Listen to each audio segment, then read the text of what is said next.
तो आज मेरे पास दो स्टूडेंट्स, एक ऑल इंडिया रैंक 11, एक ऑल इंडिया रैंक 18, जिन्होंने मई 2018 में अपना सीए फाइनल एग्ज़ाम दिया। इन्होंने फर्स्ट एग्ज़ाम था ये न्यू सिलेबस का, और इन्होंने इलेक्टिव पेपर में कैपिटल मार्केट ऑप्ट किया है।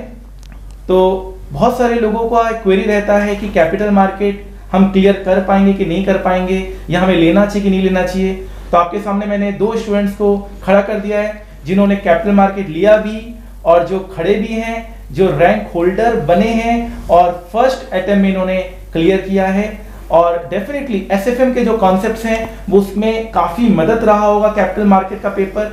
और जहाँ तक भावुक की बात है, उन्होंने तो मात्र एक दिन पहले तैयारी की थी, एग्जाम से ठीक एक दिन पहले इन्होंने तैयारी की थी और कैपिटल मार्केट का पेपर इन्होंने क्लियर कर दिया, एंड आज ये दोनों रैंक होल्डर हैं। तो प्लीज़ थोड़ा सा जो बच्चे अभी भी कंफ्यूज्ड में हैं कि हमें कौन सा इलेक्टिव पेपर लेना चाहिए नहीं लेना चाहिए, आई थिंक मैंने दोनों रैंक होल्डर को खड़ा कर दिया। आप लोगों से बेहतर और कौन बता सकता है। तो कैसे मोटिवेटेड रहे आप financial services and capital market elective paper लेने के लिए, और क्या एग्जाम में आपका अगर कॉन्सेप्ट क्लियर है तो क्या आप पेपर ये अटेम्प्ट कर देंगे, चाहे वो कोई भी अटेम्प्ट का पेपर हो, अगर कॉन्सेप्ट क्लियर हो, क्योंकि यहाँ पे कॉन्सेप्ट चेक किया जा रहा है, स्टॉक मार्केट की नॉलेज चेक की जा रही है। तो प्लीज आप भाविक बोलिए। कैपिटल मार्केट्स मैंने दो रीज़न से लिया था। एक तो बिकॉज मुझे बहुत ज़्यादा इंटरेस्ट था, वो शायद हर कोई अपने इंटरेस्ट के हिसाब से कैपिटल इलेक्टिव पेपर लेता है, बट दूसरा बहुत बड़ा कारण था कि एसएफएम में ऑलमोस्ट काफ़ी कुछ कैपिटल मार्केट्स में सर आदित्य जैन ने कवर करवा दिया था। तो कॉन्सेप्ट वाइज जैसे कि सर ने बताया, मैंने एक ही दिन में उसकी तैयारी की थी, बिकॉज ओपन बुक पेपर था। तो इवन आई डेंट नो कि मैं उसमें कितना उसको रट्टा मार के जाऊँ, कितना पढ़ूँ। तो कंसेप्चुअल क्लैरिटी बहुत इंपॉर्टेंट थी। तो जो सर ने प्रैक्टिकली करवाया था उसमें कि वो हमें जैसे ट्रेडिंग करवाई थी, जैसे क्लासेस में सर करवाते हैं, या प्रैक्टिकली बता देते हैं कैसा होता है क्या, वो बहुत इंपॉर्टेंट है। इलेक्टिव का पेपर ही, चाहे वो इंटरनेशनल टैक्सेशन हो चाहे कोई भी हो, वो प्रैक्टिकल पेपर ही आएगा कि प्रैक्टिकली चीज़ें कैसी होती हैं। वो प्रैक्टिकल उन्होंने वो डाला ही इसलिए कि वो तुम प्रैक्टिकली उसे एनालाइज करके देख सको। एक थ्योरेटिकल तुम लिखते हो या फिर तुम क्रैम करके वो लिख लेते हो कि क्वेश्चंस या अकाउंट्स वगैरह, बट ये ही पेपर एक सिर्फ ऐसा है जिसमें अगर तुम्हें प्रैक्टिकल नॉलेज है तो ही तुम उसे सॉल्व कर पाओगे, नहीं तो नहीं। कोई अमेंडमेंट्स नहीं है, कोई अमेंडमेंट्स नहीं है, आराम से नॉर्मल प्रैक्टिकल नॉलेज अगर स्टॉक मार्केट का है तो बंदा क्लियर कर देगा।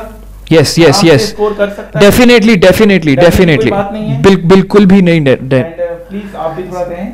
बेसिकली सर मैं यही कहना चाहूँगा कि जब भी आप इलेक्टिव पेपर चेक करो तब ये देखो कि आपका इंटरेस्ट किस चीज़ में, बिकॉज वो चीज़ बहुत मैटर करती है। अगर आप इंटरेस्ट के साथ कोई सब्जेक्ट पढ़ोगे तो आप एक्चुअली चीज़ें ग्रास्प करते हो, कॉन्सेप्ट समझते हो। अगर आप ये चीज़ सोच के पढ़ोगे कि नहीं मुझे सिर्फ मार्क्स लेने हैं, राइट, तो वो चीज़ आगे जाके मे भी आपको बेनिफिट ना दे। एंड फाइनेंशियल सर्विसेज बहुत ईजी सब्जेक्ट है। लाइक बच्चों ने ऐसे कह दिया कि इस पर आउट ऑफ पैटर्न पेपर आया, थोड़ा सा मुश्किल था, बट ठीक है। लेकिन जिसने कॉन्सेप्ट समझे हुए हैं, एसएफएम की क्लासेस लिए, एसएफएम के कॉन्सेप्ट्स क्लियर है, वो बहुत इजीली कर जाएगा। तो ऐसा कुछ नहीं है, बस आप फोकस रखो। एंड ओपन बुक पेपर है तो ज़्यादा तो कुछ आपको याद करने की जरूरत है ही नहीं है, क्योंकि सारा डाटा आपके सामने ही है। तो देखिए, इन शॉर्ट अब इससे बड़ा और प्रूफ क्या हो सकता है कि आपको भी financial services and capital market ही लेना है। नंबर 1 एडवांटेज, कोई अमेंडमेंट्स नहीं है, एसएफएम के साथ आपका लिंक्ड है।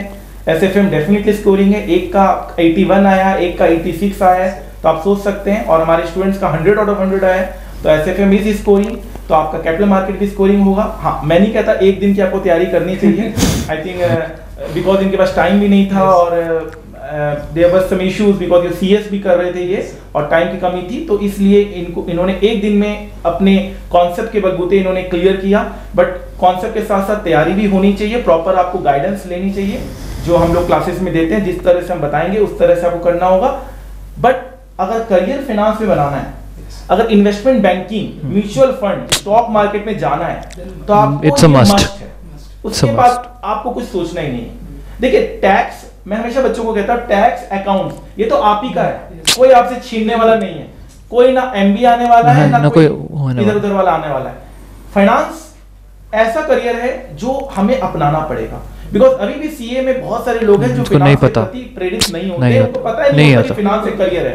इनफैक्ट इतने सारे लोग, आज मैं इन्वेस्टमेंट बैंकिंग फर्म में जाता हूं कभी, तो 80% आर सीएस। आज हमारे 400 लोगों की टीम है क्रेडिट स्विस बार्कलेस की, उसमें 300 लोग सीए हैं।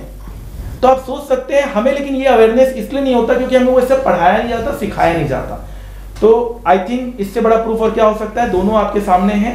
मैं तो बोलता ही रहता हूं, आज तो हमारे रैंक होल्डर्स लोगों ने बोल दिया, ठीक है, तो गो फॉर इट। कोई भी इश्यूज हो आप प्लीज कमेंट बॉक्स में हमें बताएं और हम कोशिश करेंगे अपने रैंक होल्डर से ही आंसर करवाने का, ताकि वो एक अनबायस्ड आंसर दें। तो thank you so much, happy learning and happy earning. And हमेशा मैं कहता हूं कि जिंदगी की असली उड़ान अभी बाकी है, जिंदगी के कई इम्तिहान अभी बाकी है, अभी तो नापिए मुट्ठी भर जमीन, सारा आसमान अभी बाकी है।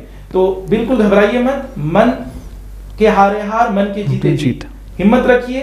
अगर आप अच्छे से प्रिपरेशन करेंगे तो आप रैंक होल्डर भी बन सकते हैं। जैसे आपके सामने हैं खड़े दो लोग जिन्होंने आराम से इजी वे में प्रिपेयर किया और आज वो रैंक होल्डर बन गए हैं। और आप इलेक्टिव पेपर में भी अच्छा कर सकते हैं। और आगे सीए करने के बाद अब ये कैंपस में बैठेंगे, अब इन्होंने क्योंकि इलेक्टिव पेपर कैपिटल मार्केट का लिया है तो इन फाइनेंस का जॉब इनको ज्यादा ऑफर होने के चांसेस बढ़ जाते हैं। ये अकाउंट्स और टैक्स में जाएंगे ही नहीं, ये मेरा गारंटी है। आई डोंट नो ये अपने मन में क्या सोच के रखे हैं, बट अकाउंट्स और टैक्स में इनका मनी नहीं है और ना ऑडिट में मन है। बिल्कुल तो अब इनको जाना है फाइनेंस में। अब कैंपस वाला देखेगा ना भैया कि इलेक्टिव पेपर इन्होंने दिया है, तो वो भी इनको इंपॉर्टेंस देंगे। तो सोने पे सुहागा हो गया ना। चलिए, तो thank you so much, thank you very very much.